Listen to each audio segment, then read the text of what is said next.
Hello, beautiful Limeys. It's Dr. Christine Arsenault, PharmD, Functional Medicine Certified Health Coach.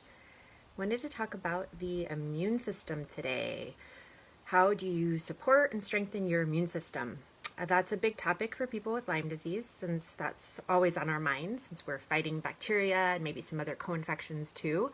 It's also kind of on everybody's mind right now with COVID and everything going on in the world. How do you protect yourself? How do you make yourself healthy so you're more resilient and less likely to get sick? So I attended a conference for functional medicine pharmacists that talked about the immune system, and I wanted to share with you some of the main points that were talked about. And so I'll kind of go over the key things first, and then we'll kind of go back and go into more detail. So to support your immune function, you want to maintain and protect barrier functions. So that would be things like your gut. You want to create a commensal-friendly environment. So you want to have good bacteria and have a nice balance. You want to build micronutrient and antioxidant reserves in order to become more resilient and healthy. You want to maintain and build cellular energy. This is mitochondrial health. Maintain adequate detoxification capacity. Control stress and cortisol-induced immune suppression. Reduce chronic inflammatory triggers and mediators. And then use appropriate immune modulating tools to create balance and strengthen your immune system. And so that's kind of one part of it, but you have to look at your whole life and your health in general. So you can't just like have a really crappy lifestyle and then take some echinacea and expect never to get sick. It's about like really having those building blocks, making yourself healthy and resilient so that you are able to fight off the bacteria and viruses that aren't supposed to be there. So first, we'll talk about maintaining and protecting barrier function. So this all comes back down to gut health. Gut health is extremely important for your health in general. I think it was Hippocrates that said that all disease starts in the gut. So when there's something going on, your gut is usually a good place to start. And usually your gut has inflammation, and inflammation is the enemy when it comes to your immune system. And so we kind of want to think about keeping everything in balance. And so if you have leaky gut going on, then you're going to have these other things floating around that aren't supposed to be there that your body's going to want to fight, and it's going to make things a lot more complicated. So taking a look at your gut, starting there is always a great place to start when you want to strengthen the immune system. And you can start with just thinking about your gut permeability and things that are going to disrupt that. The big things are alcohol, that's really bad for your microbiome, and sugar as well. So cleaning up the diet, eliminating trigger foods for you, doing what you can to strengthen your gut is really important for your immune system. And that goes along with creating the commensal-friendly environment. So you want to have good bacteria in your gut. That's where your immune system lays. So in addition to diet, also perhaps probiotics would be something good for you, or at least eating a diet that has natural probiotics. You want to build your micronutrient and your antioxidant reserves, and also maintain and build cellular energy, your mitochondria. And so this all ties in with diet as well. And eating those micronutrients and antioxidants so that you have that reserve built so that you're healthy enough to fight things off. And so what's really, really important for those micronutrients is phytonutrients. Those are the parts in plants, all the different colors, and they kind of help build you up so that you're not deficient in anything, so that your body can adequately fight things off. So it's important to eat a variety of different colors, different vegetables, to get all those micronutrients so you're not deficient in anything. Also, you really want to look at the quality when it comes to fats, when it comes to animal proteins. Grass-fed for animal proteins is definitely better than conventional. There's more omega-3s in it. Also less CO2 emissions when it's grass-fed. So you really want to think about the quality. Fats are really good at helping to stabilize your blood sugar. So stabilizing your blood sugar is really important, both for your mitochondria and your immune system in general. And so a good place to start is getting enough fiber. Most Americans do not get enough fiber. It's recommended that you get 30 grams a day. And so eating those phytonutrients, getting a wide variety of different vegetables, that's a good way to build up your micronutrients and your antioxidants, and also to get enough fiber. And as far as carbs go, there's not necessarily one right way for everybody. There was a mouse study with the ketogenic diet that showed that the mice were more resilient to flu. And there was a Mediterranean diet study with COVID that showed that people were more resilient when they ate the Mediterranean diet. But this was people who had followed the Mediterranean diet for 2 years. So you can't just eat vegetables one day and expect to be good. This has to be a lifestyle. So getting in enough nutrients, enough variety, different colors is really important for your immune system. Then maintaining adequate detox capacity. If you have Lyme disease, you probably know how important detox is. It's probably a word that's familiar to you. You've probably tried different things.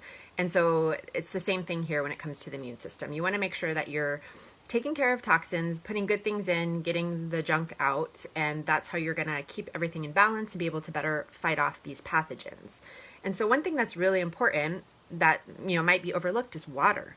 Drinking enough water. Water is like the forgotten macronutrient. So we want to drink enough water. That's going to flush out the toxins. We also can't make adequate melatonin without enough water. And that's going to help with our sleep cycle, and also melatonin is an antioxidant. So we are made mostly of water. We want to replenish ourselves. Drinking enough water, very important for the immune system. Then controlling stress and cortisol-induced immune suppression. Stress and the mind-body connection are really important for the immune system. So much so I think I'm going to have to do another video just on mind-body and who gets sick and who stays well, and how important the mind-body connection is. Adverse childhood events are really important to your health. That can really affect things. So that's something that you want to consider. Fear, really bad for your immune system. So during this time when the media hypes things up and we're living in fear, that's not good for our immune system. So finding practices that you can add to your life to balance out that parasympathetic response, so you're not always in the fight or flight mode, rebalancing your life. So maybe it's through mindfulness, yoga, a meditation practice, whatever it is for you, but to balance your life so that you're not always living in the stressed out mode, the fight or flight mode, because that's going to depress your immune system, which you don't want if you're fighting off pathogens or trying to avoid being sick. Reducing chronic inflammatory triggers and mediators. Diet is a big part of that. Again, you want to avoid things that are triggers for you, which I would say sugar is pretty much not good for anyone. Neither is alcohol. But for some people it might be gluten, dairy. It just kind of depends on what your biggest triggers are, and making sure that you are reducing those, and again, getting rid of toxins.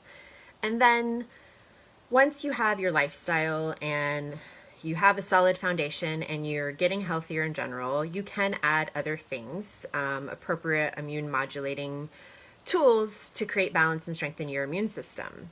And I can go ahead and just mention some of the supplements. A lot of you are probably familiar with a lot of these. You might already be on these in your Lyme regimen.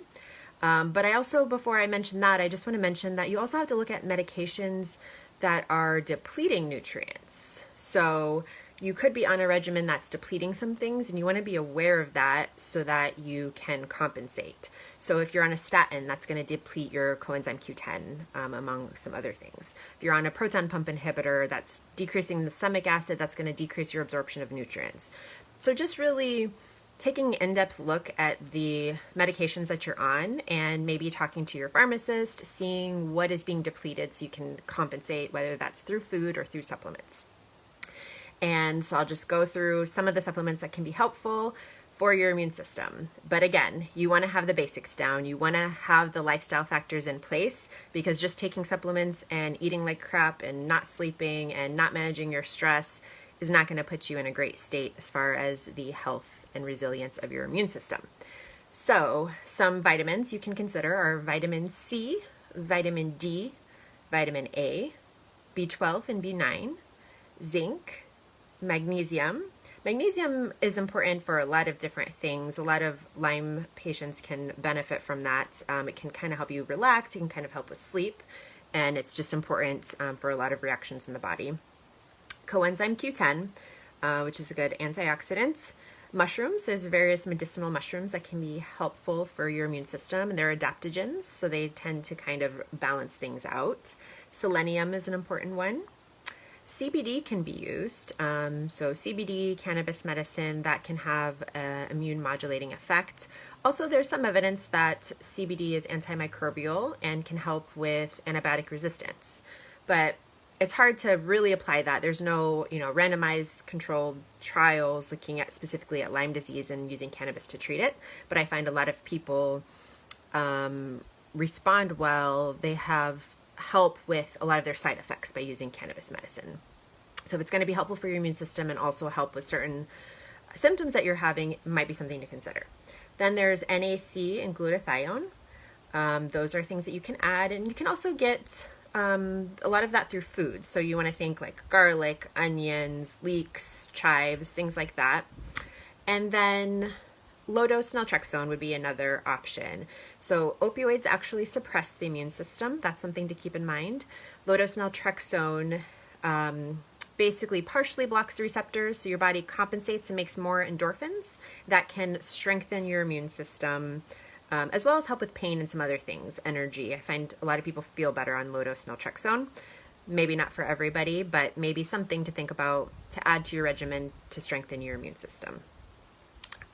So yeah, this is just kind of an overview on some things that you can consider when looking at supporting your immune function, especially during these challenging times. So I hope everybody has a wonderful day.